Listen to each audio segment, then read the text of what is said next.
Welcome to today's review of the Heimdallr Sharkmaster MM300 Titanium. This is purchased directly from the Heimdallr website. I've had it for a few months and I will be doing a review today. So this is made of grade 3 titanium as listed on the Heimdallr website. Comes in this standard black Heimdallr box, nothing too fancy.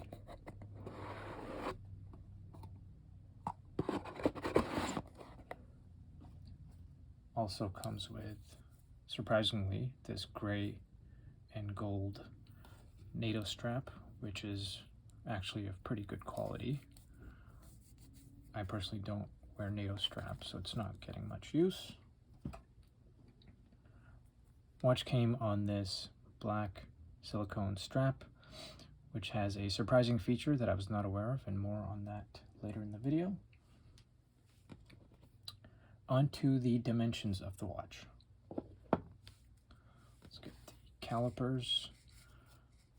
So this is a big watch, and it's got a 43.8 overall diameter of the case. The bezel is a little bit smaller actually, so it's only got about a 42 millimeter at the bezel, so it surprisingly doesn't wear too big. Lug to lug on this guy is about 49.6, and thickness is 15.2. And the lug width is a nice narrow 20 millimeters. So the crystal on this guy is sapphire. It's got a noticeable blue AR coating, which you will probably notice all throughout this video. I'm personally not a big fan of this blue AR coating, and I'd prefer a clear AR coating, as this does detract from that nice beautiful gray sunburst dial, which we'll look at here. The sapphire crystal does sit flush with the bezel, and this thing is running an NH35 movement, which is actually running plus 2.2 seconds per day according to my Tool Watch app. Let's check out the weight of that titanium material.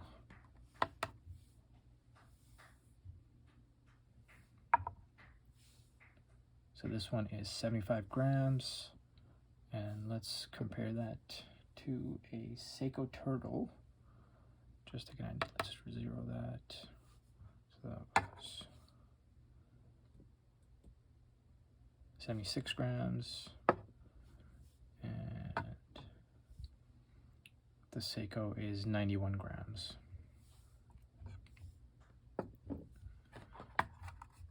So size comparison with a Seiko turtle, you can see the Seiko turtle diameter, it looks noticeably bigger. The dial itself looks much bigger. You can also see the lume color, which is quite noticeable on the Seiko. It looks almost white, whereas the Heimdallr has that noticeable green tint to the lume. And the other thing that you will of course notice is that dull gray finish of the titanium on the Heimdallr versus that beautifully polished stainless steel on the Seiko, of course. And here you'll see the much deeper and nicer engraving on the Seiko versus the Heimdallr shark logo engraved on the back. And that shiny double-notched Seiko bezel versus that dull gray color finish of the bezel on the Heimdallr. So onto the dial itself. So as I mentioned, the dial is a sunburst gray. It looks absolutely beautiful in direct sunlight. Outdoors when the sun hits it, it just is an absolute pleasure to look at. And as I mentioned, the blue AR coating does distract from that. So I'm really bummed out to see that. One of the reasons I bought it was that beautiful sunburst gray color. So the dial details, it's got the Heimdallr Shark logo just below the 12 o'clock marker.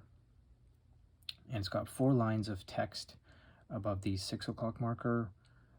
All capitals, Marine Master, then Automatic, then Professional, then 300M.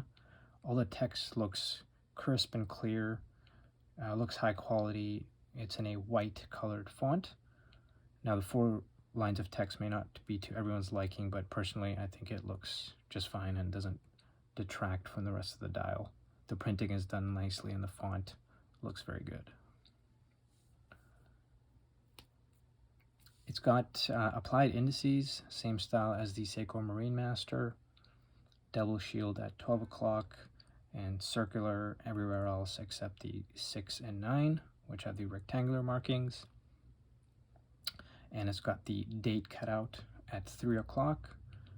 Date is very easy to read. It's got a nice sized date wheel in there, and it's easy to read the date at a glance on the wrist. The date window is also framed, and the framing is actually the same color as the Lume, which is a nice touch. The handset is again the same style as the Marine Master. They've actually got brushing in the center, and then it's got a nice polished edge on the hour and minute marker, and the seconds hand is fully polished. The handset and indices, Lume, all match perfectly, and the finishing on the hour and minute hand, that brushing looks absolutely terrific. The only negative to note here is the minute hand could be a touch longer, as it doesn't go all the way to the end of the dial.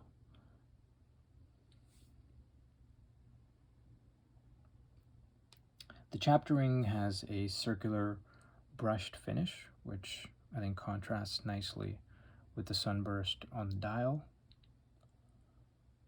However, the chapter ring is noticeably misaligned. It's off to the left of the 12 o'clock marker, and that's something that I notice every time I look at the watch. It does look a little bit off, so that's kind of a bummer. That's about the only quality issue though that I found with this watch. Moving on to the bezel is ceramic. It's got very crisp, clear markings all the way around, and the triangular Lume pip at 12 o'clock. None of the other markings are loomed, just the triangular pip. The bezel itself has that nice coin edge finish, and this style of bezel, I personally think it's one of Seiko's best, and I wish they would use it in more of their watches. The finishing just looks, the finishing style just looks more visually appealing to me than some of their other watches. For example, the SKX or the Turtles have that double notched shiny finish, which I'm not a huge fan of. This one has that almost matte finish to it because of the titanium material. Very easy to grip, no sharp edges whatsoever all around the bezel. Now, on the other hand, as with most titanium dive watches, the feel of the bezel is not that great. There's some uneven resistance, and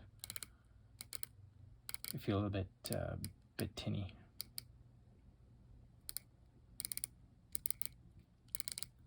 Let's just keep going till we line it back up. Yeah, see there, the resistance is uneven, so sometimes it feels like it's catching and the resistance increases, and sometimes it feels smoother. So that seems to be an ongoing issue with some titanium dive watches. So comment below if you know about some of the reasons why that occurs with titanium as opposed to steel. Onto the case itself. So it's got that Marine Master style case. Now with the titanium material, it's got a dark and dull look to it. And I'll hold it next to a Casio Oceanus, which is known for its exceptional finishing on a titanium watch at this price point. Of course, it's still a lot more expensive than the Heimdallr, but you can just see the finishing, color, and details on the two watches.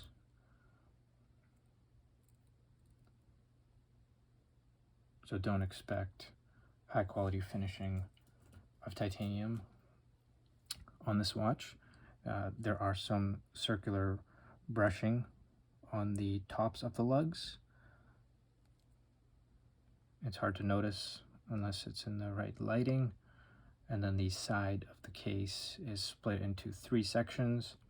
The top section looks like it has some fine horizontal brushing, but the middle and bottom sections just look like they have these vertical machining marks, which don't look very appealing, especially when the light hits it. So definitely that looks like a bit of an afterthought on the case finishing. But when you're looking at it from the top, everything looks fine, and you can see some nice circular finishing. All the way around the case, there's really no noticeable sharp edges or anything like that. I have found that on some stainless steel watches from AliExpress, you can find some sharp edges. This one seems to be finished nicely.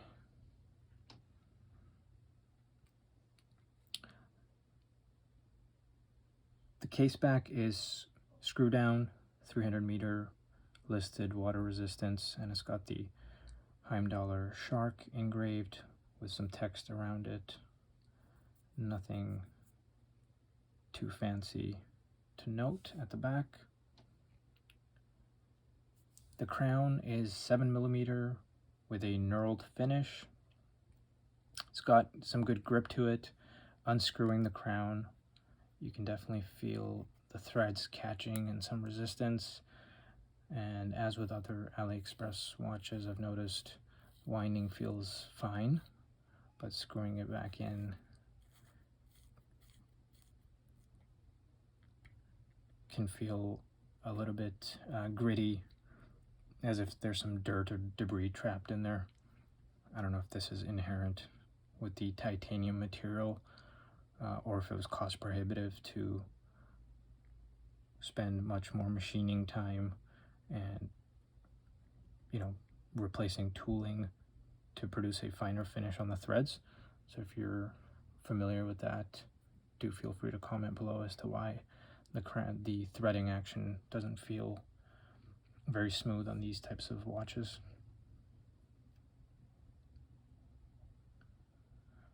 The only other downside is, of course, the thickness of this watch. It does tend to feel a little bit top heavy on the wrist. And I have been wearing it on a natural rubber strap from Strap Mill Canada. It is quite a plain strap. However, it is very comfortable, and the combination of the rubber and titanium material seems to work perfectly, especially during the summer months where stainless steel watches can get a little bit comfortable as heat builds up on your wrist. Now, the strap that it came with was this black silicone waffle pattern strap. It looks just fine, and it is pliable. I was surprised to see that it actually comes with a signed titanium buckle. The buckle, however, does cause a little bit of damage to the strap because the strap holes are round and this buckle, chunky buckle, is a bit squared off, so it would have been nice if they matched the shape, but it was nice to have a titanium buckle included with the watch. I took this off pretty much after trying it out for about a day, as too much heat builds up with these silicone material watches on my wrist.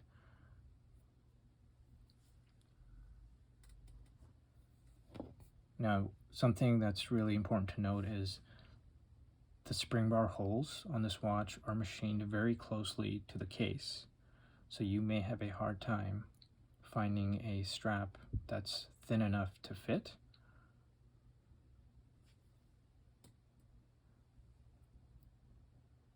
This one that I had from Strap Mill Canada was nice and thin, so it fit without any issues, but I did want to fit my Uncle Seiko GL831 rubber strap, which I've got on here on a Seiko Solar Diver, the new 38.5mm.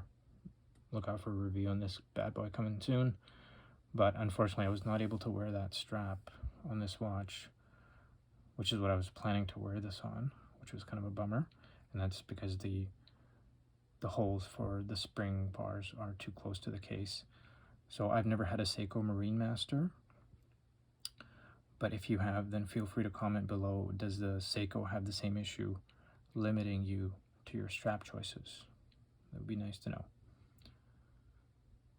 But overall, I'm definitely enjoying this watch.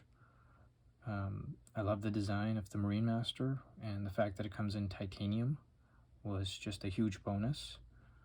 And in this color, I thought it looked absolutely fantastic online, and it did not disappoint. The only downside was that blue AR coating. If that was a clear coating, I think the watch would look even better. When you look at the dial, you could really see the gray. The lume is fantastic. It's actually running very accurately.